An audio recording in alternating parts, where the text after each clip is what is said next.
दोस्तों नमस्कार, मैं Santosh Pandey, MP vision news में आपका स्वागत है। मध्य प्रदेश में इन दिनों कड़ाके की सर्दी पड़ रही है और मध्य प्रदेश के औद्योगिक राजधानी कहते हैं इंदौर, जो स्वच्छता के मामले में कई बार खिताब भी हासिल कर चुका है, वहां पर सियासी पारा बेहद गर्म है। उसकी वजह से मध्य प्रदेश ही नहीं, दिल्ली तक सियासी पारा गर्म है। दिल्ली दरबार में भी ये सवाल उठाए जा रहे हैं कि आखिर मध्य प्रदेश में क्या हो रहा है। अभी छिंदवाड़ा में कई मौतें हुई, वहां का मामला शांत में नहीं हो पाया था कि इंदौर में मौतें शुरू हो गई। जहरीला पानी पीने की वजह से कई 17 लोग अब तक मर चुके हैं और कई लोग अभी अस्पताल में जिंदगी और मौत से संघर्ष कर रहे हैं। आज भी नए 20 मरीज अस्पताल पहुंचे, ऐसी जानकारी आई है।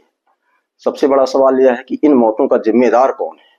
क्या प्रशासनिक अधिकारियों के भरोसे पूरी व्यवस्था छोड़ दी जाए और उन्हें ही जिम्मेदार मान लिया जाए और उनको ज्यादा से ज्यादा ट्रांसफर कर दिया जाए और उनको सस्पेंड करके इस मामले से इतिश्री कर ली जाए? ऐसा नहीं है। इसके लिए मंत्री भी जिम्मेदार हैं, महापौर भी जिम्मेदार हैं और सरकार भी जिम्मेदार है और सरकार को यह जवाबदेही तय करनी पड़ेगी।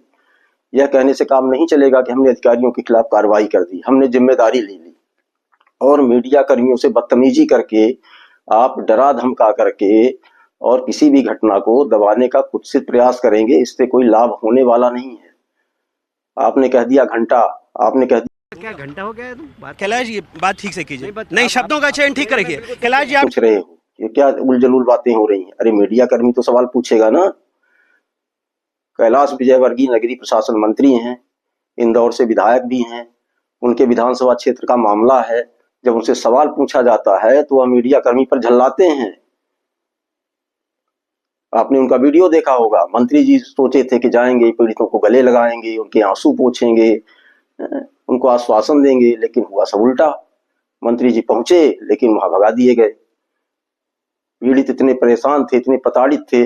एक महिला के एक घर में 10 साल बाद बच्चा हुआ, उसकी मौत हो गई है। अब आप ही बताइए कि जिस घर में इस तरह से मातम छाया हुआ है और 8 महीने से वहां का पार्षद गिड़गिड़ा रहा है कि पानी की व्यवस्था सही करिए, पानी सही नहीं है, तो ना तो नगर निगम के अधिकारी सुनने को तैयार थे, ना मंत्री जी सुनने को तैयार थे, ना महापौर सुनने को तैयार थे। और जब मौतें होने लगी तो सांत्वना देने जब आप पहुंचोगे तो आपके साथ यही हश्र हो। और जब ये हश्र हुआ तो इसका खामियाजा किसके ऊपर भुगतना पड़ा?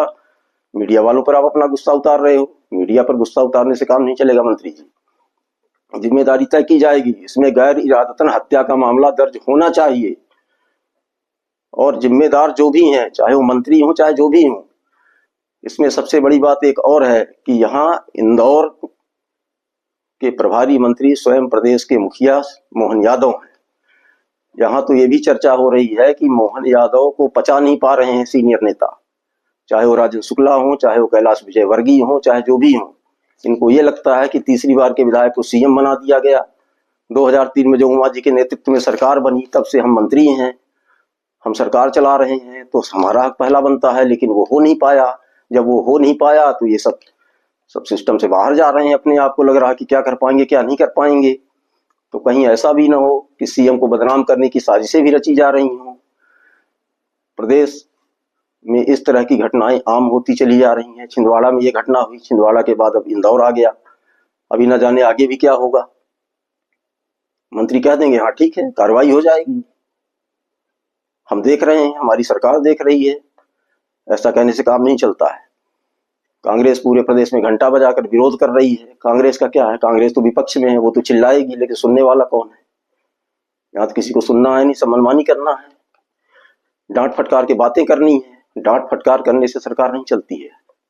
सरकार चलाने के लिए एक सिस्टम होना चाहिए, उस सिस्टम से सरकार चलती है और सबकी उसमें जवाबदेही तय होती है।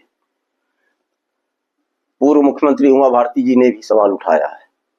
उन्होंने तो सीधे कह दिया है कि यह मुख्यमंत्री मोहन यादव की परीक्षा की घड़ी है। उन्होंने ये भी सवाल उठाया कि क्या 2 लाख रुपए में किसी की जिंदगी आप वापस कर दोगे? सवाल बहुत सारे हैं लेकिन जवाब देने वाला कोई नहीं है। जवाब तो सिर्फ यही मिलता है, घंटा। क्या घंटा जवाब देने से काम चलेगा? उससे काम नहीं चलने वाला है।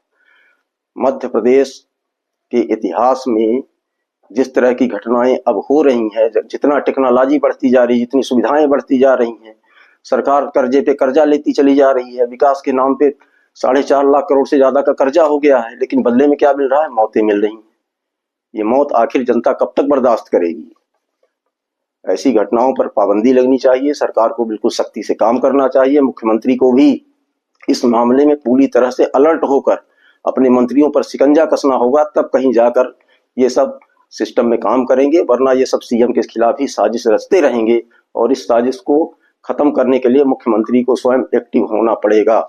धन्यवाद। आपको हमारी खबर कैसी लगी? कृपया लाइक करें, सब्सक्राइब करके बताएं।